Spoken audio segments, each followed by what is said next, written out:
ನಮಸ್ಕಾರ. ನಮ್ಮ ಕರ್ನಾಟಕ ಸುದ್ದಿಗೆ ಸ್ವಾಗತ. ನಾನು ಸವಿತಾ ದೊಡ್ಡಯ್ಯ. ಕಲುಷಿತ ನೀರು ಸೇವನೆಯಿಂದ ಚೆನ್ನೇನಹಳ್ಳಿ ಗ್ರಾಮದಲ್ಲಿ ಇಬ್ಬರು ಸಾವನ್ನಪ್ಪಿದ್ದು, 2 ದಿನಗಳ ಹಿಂದೆ ವಾಂತಿ ಭೇದಿ ಕಾಣಿಸಿಕೊಂಡಿದ್ದ ವ್ಯಕ್ತಿಗೆ ಕಾಲರಾ ಕಾಯಿಲೆ ಪತ್ತೆಯಾಗಿದೆ. ಈ ಹಿನ್ನೆಲೆಯಲ್ಲಿ ಮಧುಗಿರಿ ತಾಲೂಕು ಮಿಡಿಗೇಶಿ ಹೋಬಳಿಯ ಚೆನ್ನೇನಹಳ್ಳಿ ಗ್ರಾಮಕ್ಕೆ ಜಿಲ್ಲಾ ಉಸ್ತುವಾರಿ ಸಚಿವರಾದ ಡಾಕ್ಟರ್ ಜಿ ಪರಮೇಶ್ವರ್ ಅವರು ಭೇಟಿ ನೀಡಿ ಪರಿಶೀಲನೆ ನಡೆಸಿದರು. ಜಿಲ್ಲಾಧಿಕಾರಿ ಶುಭಾ ಕಲ್ಯಾಣ್, ಜಿಲ್ಲಾ ಪಂಚಾಯತ್ ಸಿಇಒ ಪ್ರಭು, ಎಸ್ಪಿ ಅಶೋಕ್ ಕುಮಾರ್ ಕೆವಿ ಸೇರಿದಂತೆ ಹಲವಾರು ಅಧಿಕಾರಿಗಳು ಸಚಿವರಿಗೆ ಮಾಹಿತಿ ನೀಡಿದರು. ಮಧುಗಿರಿ ತಾಲೂಕಿನ ಮಿಡಿಗೇಶಿ ಹೋಬಳಿಯ ಚೆನ್ನೇನಹಳ್ಳಿ ಗ್ರಾಮದಲ್ಲಿ ಕಲುಷಿತ ನೀರು ಸೇವನೆಯಿಂದ ಇಬ್ಬರು ಸಾವನ್ನಪ್ಪಿರುವ ಗ್ರಾಮಕ್ಕೆ ಜಿಲ್ಲಾ ಉಸ್ತುವಾರಿ ಸಚಿವ ಡಾಕ್ಟರ್ ಜಿ ಪರಮೇಶ್ವರ್ ಅವರು ಭೇಟಿ ನೀಡಿ ಪರಿಶೀಲನೆ ನಡೆಸಿದರು. ಬಳಿಕ ಅಧಿಕಾರಿಗಳಿಂದ ಮಾಹಿತಿ ಪಡೆದರು.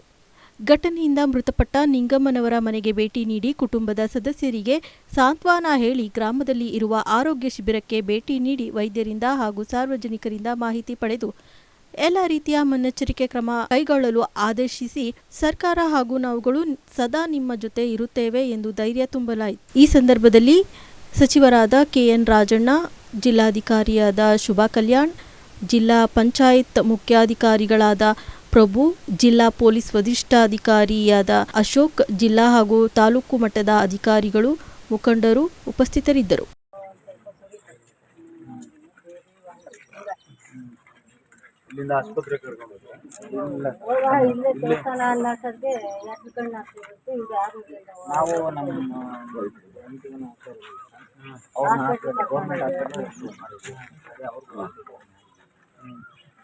ಮೊದಲು ಯಾವಾಗಲಾದ್ರೂ ಇದೇ ತರ ಕಾಯಿಲೆ ಇತ್ತಾ? ಎಷ್ಟು ವಯಸ್ಸೆಷ್ಟು? ನಿಮ್ ಪ್ರಕಾರ ಏನ್ ಕಾರಣ ಇರ್ಬೋದು ಹೇಳಿ? ಚೆನ್ನಾಗಿತ್ತು ಸರ್. ಎಲ್ಲೂ ಒಂದು ಮಾತ್ರೆ ನುಂಗ್ಕೊಳ್ಳಲ್ಲ, ಒಂದು ಆಸ್ಪತ್ರೆಗೂ ಒಂದು ಇಂಜೆಕ್ಷನ್ ಎಲ್ಲೂ ತಗೊಂಡವಳೆ. ಮಾತ್ರೆನೂ ನುಗ್ತಿರ್ಲಿಲ್ಲ, ಇಂಜೆಕ್ಷನ್ ಮಾಡಿಸ್ಕೊಂಡು ಮಂಗಸ್ ಮಾಡ್ತಾನೆ. ಎಂದು ಆಲೆ ವರ್ಷದಿಂದ 2 ವರ್ಷದಿಂದ ಎಂದು ಇಂಜೆಕ್ಷನ್ ಇಲ್ಲ. ಸರಿಯಮ್ಮ, ನೀರು ತೊಂದರೆ ಸತ್ತಿದಾರ?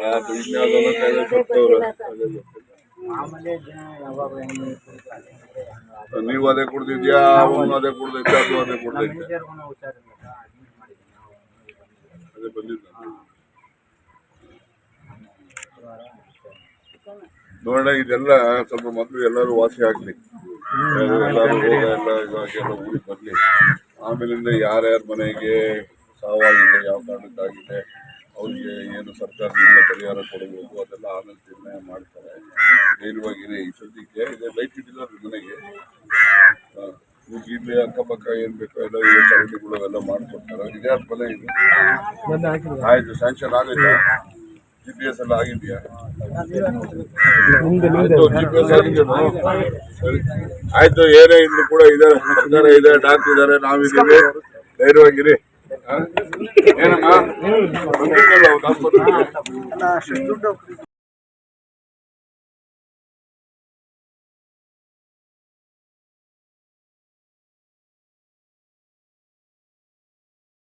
ಹದಿನೈದನೇ ಹಣಕಾಸು ಆಯೋಗದ ಅವಧಿಯಲ್ಲಿ ರಾಜ್ಯಕ್ಕೆ 1.87 ಲಕ್ಷ ಕೋಟಿ ನಷ್ಟವಾಗಿದೆ ಎಂದು ಸಿಎಂ ಸಿದ್ದರಾಮಯ್ಯ ತಿಳಿಸಿದ್ದಾರೆ. ತೆರಿಗೆ ಸಂಗ್ರಹಕ್ಕೆ ಇದ್ದ ಅವಕಾಶವನ್ನು ಜಿಎಸ್ಟಿ ಜಾರಿ ಮಾಡಿ ಮೊಟಕುಗೊಳಿಸಲಾಯಿತು. ತೆರಿಗೆಯ ಪಾಲಿನಲ್ಲಿ ರಾಜ್ಯಕ್ಕೆ ಬರುವ ಅನುದಾನದಲ್ಲಿ ಭದ್ರಾ ಮೇಲ್ದಂಡೆ ಯೋಜನೆಯಲ್ಲಿ ಅನ್ಯಾಯ, ಬರ ಪರಿಹಾರದಲ್ಲಿ ಮೋಸ, ರಾಜ್ಯಕ್ಕೆ ಸಾಲು ಸಾಲು ನಷ್ಟವಾದರೂ ಬಿಜೆಪಿ ಸಂಸದರು ಧ್ವನಿ ಎತ್ತಲಿಲ್ಲ. ₹3 ವ್ಯಾಟ್ ಜಾಸ್ತಿ ಮಾಡಿದ್ದಕ್ಕೆ ಪ್ರತಿಭಟನೆಗೆ ಇಳಿದಿದ್ದಾರೆ ಎಂದು ಸಿಎಂ ಸಿದ್ದರಾಮಯ್ಯ ಟೀಕಿಸಿದ್ದಾರೆ. ಕೇಂದ್ರ ಸರ್ಕಾರ ಜಿಎಸ್ಟಿ ತಂದ ಮೇಲೆ, ಜಿಎಸ್ಟಿ ಆದಮೇಲೆ ರಾಜ್ಯ ಸರ್ಕಾರಕ್ಕೆ ತೆರಿಗೆ ಹೆಚ್ಚು ಮಾಡ್ತಕ್ಕಂಥ ಸ್ವಾತಂತ್ರ್ಯ ಕಡಿಮೆ ಆಯಿತು. ಇವ್ರು ಬಂದ ಮೇಲೆ 14ರಿಂದ 15ನೇ ಹಣಕಾಸಿನ ಆಯೋಗ, 14ನೇ ಹಣಕಾಸಿನ ಆಯೋಗ ಮತ್ತು 15ನೇ ಹಣಕಾಸಿನ ಕರ್ನಾಟಕಕ್ಕೆ 1,87,000 ಕೋಟಿ ನಷ್ಟ ಆಗಿದೆ. 1,87,000 ಕೋಟಿ ನಷ್ಟ ಆಗಿದೆ. ನಮ್ಮ ತೆರಿಗೆ ಪಾಲು ಕಡಿಮೆ ಆಯಿತು. ನಮಗೆ ಕರ್ನಾಟಕ ಬರ್ತಕ್ಕಂಥದ್ದು, ಕೇಂದ್ರದಿಂದ ಬರ್ತಕ್ಕಂಥ ಹಣ ಕಡಿಮೆ ಆಯಿತು. ಒಂದು ದಿನ ಪಾರ್ಲಿಮೆಂಟ್ನಲ್ಲಿ ಬಿಜೆಪಿಯವರು ಮಾತಾಡಲಿಲ್ಲ. 25 ಜನ ಗೆದ್ದೋದ್ರು ಕೂಡ ಒಂದು ದಿನ ಮಾತಾಡಲಿಲ್ಲ. 5,495 ಕೋಟಿ ನಿಮಗೆ ತೆರಿಗೆ ಪಾಲಿನಲ್ಲಿ ಕಡಿಮೆ ಆಗಿಬಿಟ್ಟಿದೆ, ವಿಶೇಷ ಅನುದಾನ ಕೊಡ್ತೀವಿ ಅಂತ 15 ಫೈನಾನ್ಸ್ ಕಮಿಷನ್ ಅವರು ಹೇಳಿದರೂ ಕೂಡ ಕೊಡಲಿಲ್ಲ. ಅದ್ರ ಬಗ್ಗೆ ಮಾತಾಡಲಿಲ್ಲ. ಪೆರಿಫೆರಲ್ ರಿಂಗ್ ರೋಡ್ಗೆ 3,000 ಕೋಟಿ ಕೊಡ್ತೀವಿ ಅಂತಂದ್ರು, ಅದ್ರ ಬಗ್ಗೆ ಮಾತಾಡಲಿಲ್ಲ. ಬೆಂಗಳೂರಿನಲ್ಲಿ ಇರ್ತಕ್ಕಂಥ ಕೆರೆಗಳ ಅಭಿವೃದ್ಧಿಗೆ 3,000 ಕೋಟಿ ಕೊಡ್ತೀವಿ ಅಂತಂದ್ರೆ ಅದ್ರ ಬಗ್ಗೆ ಮಾತಾಡಲಿಲ್ಲ. ಅಪ್ಪರ್ ಭದ್ರಾಕ್ಕೆ 5,300 ಕೋಟಿ ಕೊಡ್ತೀವಿ ಅಂದರು, ₹1 ಕೊಡಲಿಲ್ಲ, ಅದ್ರ ಬಗ್ಗೆ ಮಾತಾಡಲಿಲ್ಲ.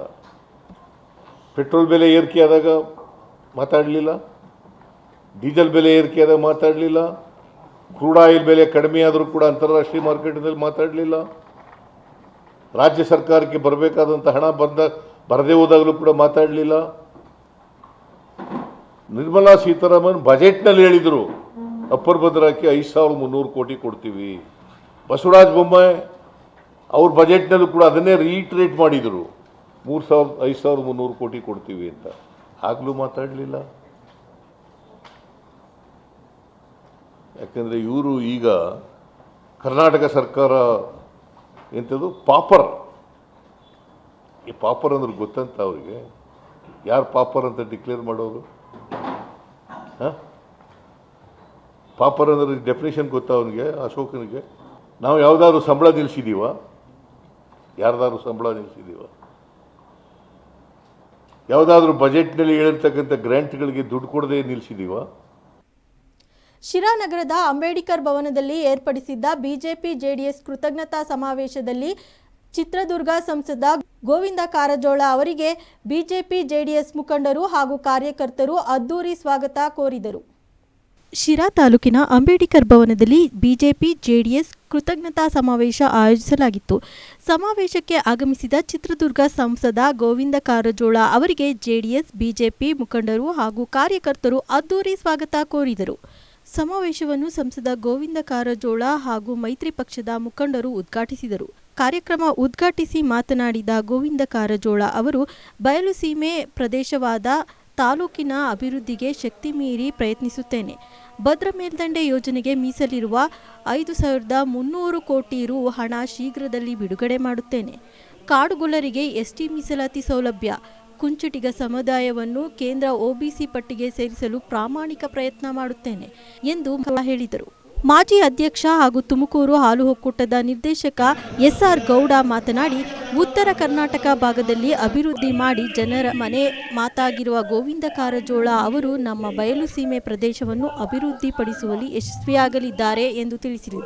ಈ ಸಂದರ್ಭದಲ್ಲಿ ಮಾಜಿ ಅಧ್ಯಕ್ಷ ಬಿಕೆ ಮಂಜುನಾಥ್, ಪ್ರಧಾನ ಕಾರ್ಯದರ್ಶಿ ಆರ್ಕೆ ಶ್ರೀನಿವಾಸ್, ಮಾಜಿ ಸದಸ್ಯ ಆರ್ ರಾಘವೇಂದ್ರ, ಕಾಡುಗೊಲ್ಲ ಅಭಿವೃದ್ಧಿ ನಿಗಮ ಮಾಜಿ ಅಧ್ಯಕ್ಷ ಚೆಂಗಾವರ ಮಾರಣ್ಣ ಹಲವರು ಉಪಸ್ಥಿತರಿದ್ದರು.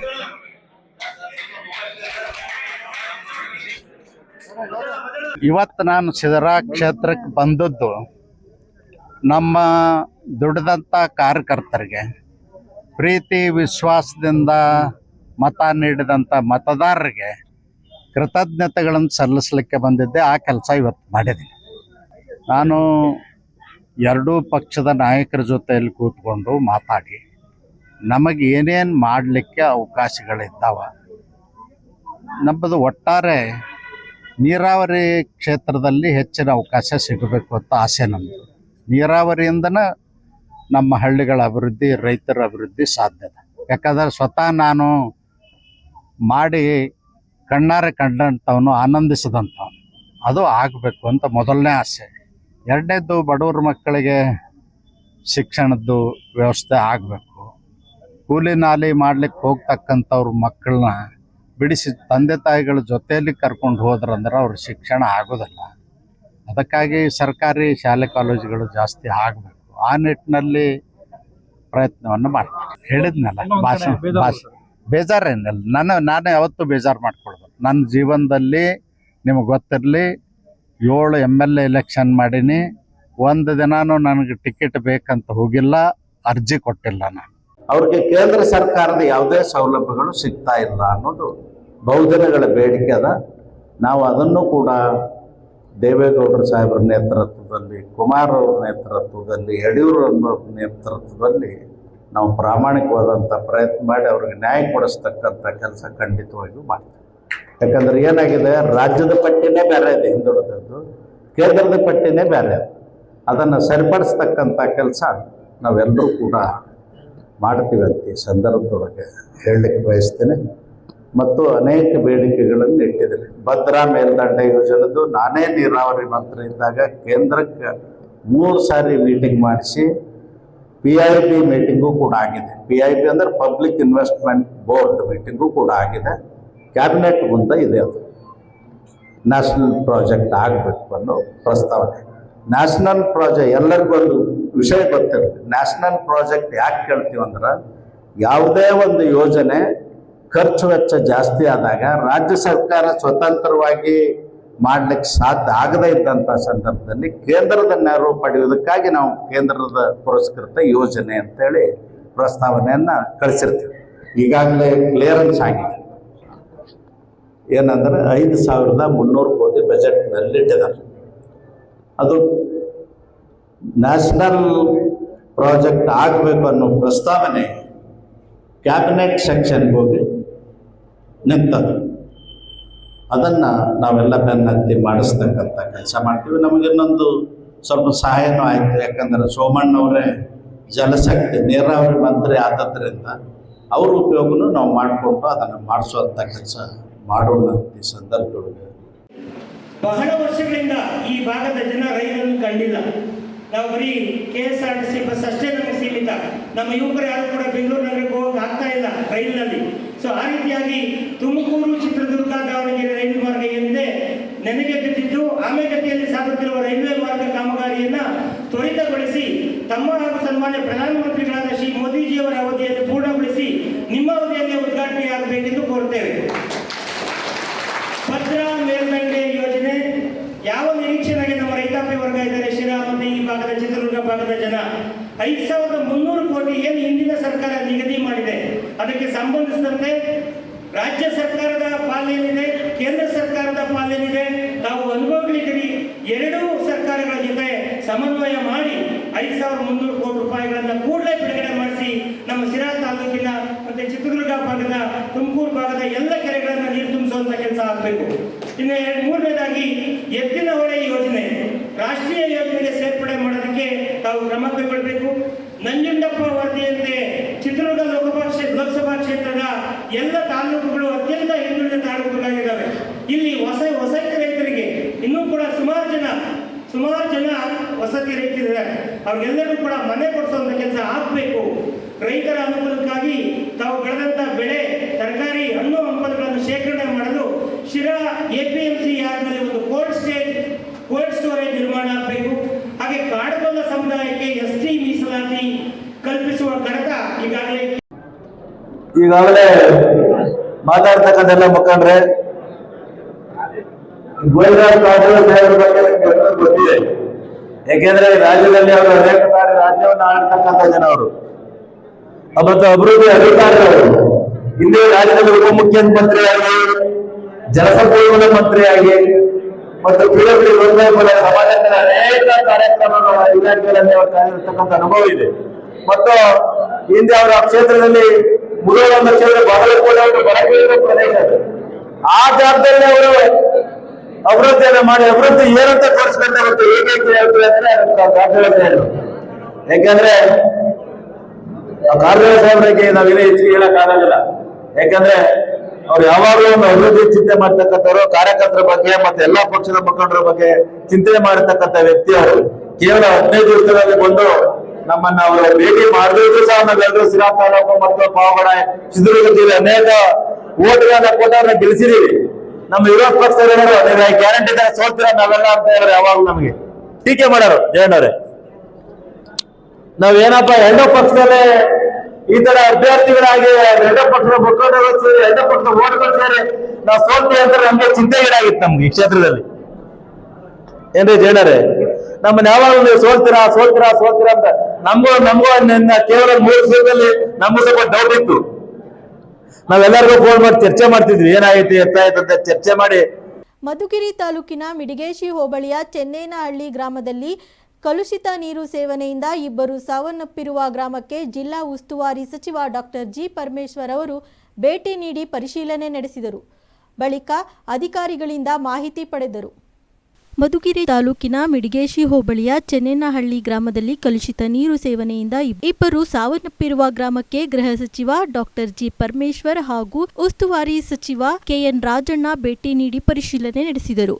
ಅಧಿಕಾರಿಗಳಿಂದ ವೈದ್ಯರಿಂದ ಮಾಹಿತಿ ಪಡೆದರು. ಇದೇ ಸಂದರ್ಭದಲ್ಲಿ ಜಿಲ್ಲಾಧಿಕಾರಿಯಾದ ಶುಭಾ ಕಲ್ಯಾಣ್, ಜಿಲ್ಲಾ ಪಂಚಾಯತ್ ಮುಖ್ಯಾಧಿಕಾರಿಗಳಾದ ಪ್ರಭು, ಜಿಲ್ಲಾ ಪೊಲೀಸ್ ವರಿಷ್ಠಾಧಿಕಾರಿ ಅಶೋಕ್, ಅಧಿಕಾರಿಗಳು, ಮುಖಂಡರು ಉಪಸ್ಥಿತರಿದ್ದರು.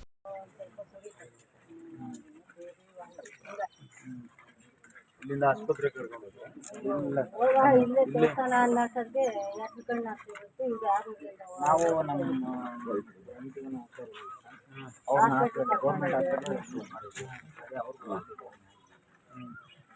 ಮೊದಲು ಯಾವಾಗಲಾದ್ರೂ ಇದೇ ತರ ಕಾಯಿಲೆ ಇತ್ತ? ಎಷ್ಟು ವಯಸ್ಸು ಎಷ್ಟು? ನಿಮ್ ಪ್ರಕಾರ ಏನ್ ಕಾರಣ ಇರ್ಬೋದು ಹೇಳಿ? ಚೆನ್ನಾಗಿತ್ತು ಸರ್. ಎಲ್ಲೂ ಒಂದು ಮಾತ್ರೆ ನುಂಗ್ಗಳಲ್ಲ, ಒಂದು ಆಸ್ಪತ್ರೆಗೆ ಒಂದು ಇಂಜೆಕ್ಷನ್ ಅಮ್ಮ ಎಲ್ಲೂ ತಗೊಂಡವಳೆ. ಮಾತ್ರೆನೂ ನುಗ್ತಿರ್ಲಿಲ್ಲ, ಇಂಜೆಕ್ಷನ್ ಮಾಡಿಸ್ರು ಬಂದು ಮಾಡ್ತಾನೆ. ಎಂದು ಆಲೆ ವರ್ಷದಿಂದ 2 ವರ್ಷದಿಂದ ಎಂದು ಇಂಜೆಕ್ಷನ್ ಸರಿಯಮ್ಮ. ನೀರು ತೊಂದರೆ ಸತ್ತಿದಾರ ಅದು ಇನ್ಯಾವುದೋ ಕಾಯಿಲೆ ಸತ್ತವ್ರ? ನೀವು ಅದೇ ಕುಡ್ದಿದ್ಯಾ? ಅವನು ಅದೇ ಕುಡ್ದಿದ್ದ, ಅದು ಅದೇ ಕುಡ್ದಿದ್ದ? ಅದೇ ಬಂದಿದ್ದ. ನೋಡೋಣ, ಇದೆಲ್ಲ ಸ್ವಲ್ಪ ಮೊದಲು ಎಲ್ಲರೂ ವಾಸಿ ಆಗ್ಲಿ, ಎಲ್ಲರೂ ರೋಗ ಎಲ್ಲ ಇವಾಗೆಲ್ಲ ಊರಿಗೆ ಬರ್ಲಿ. ಆಮೇಲಿಂದ ಯಾರ್ಯಾರ ಮನೆಗೆ ಸಾವಾಗಿದೆ, ಯಾವ ಕಾರಣಕ್ಕಾಗಿದೆ, ಅವ್ರಿಗೆ ಏನು ಸರ್ಕಾರದಿಂದ ಪರಿಹಾರ ಕೊಡಬೇಕು ಅದೆಲ್ಲ ಆಮೇಲೆ ನಿರ್ಣಯ ಮಾಡ್ತಾರೆ. ಧೈರ್ಯವಾಗಿರಿ. ಈ ಸದ್ಯಕ್ಕೆ ಇದೆ ಲೈಟ್ ಇಟ್ಟಿಲ್ಲ ಮನೆಗೆ, ಇಲ್ಲಿ ಅಕ್ಕಪಕ್ಕ ಏನ್ ಬೇಕೋ ಎಲ್ಲ ಚರಂಡಿಗಳು ಎಲ್ಲ ಮಾಡ್ಕೊಡ್ತಾರೆ. ಇದ್ಯಾರ ಮನೆ ಇದು? ಆಯ್ತು, ಸ್ಯಾಂಕ್ಷನ್ ಆಗೈತಾ? GPS ಎಲ್ಲ ಆಗಿದೆಯಾ? GPS ಆಗಿದೆಯಾ? ಸರಿ ಆಯ್ತು. ಏನೇ ಇದ್ರು ಕೂಡ ಇದೆ, ಸರ್ಕಾರ ಇದೆ, ಡಾಕ್ಟರ್ ಇದ್ದಾರೆ, ನಾವಿದ್ದೀವಿ. ಧೈರ್ಯವಾಗಿರಿ. ಏನಮ್ಮ ಬಂದಿದ್ದಲ್ಲ ಆಸ್ಪತ್ರೆ?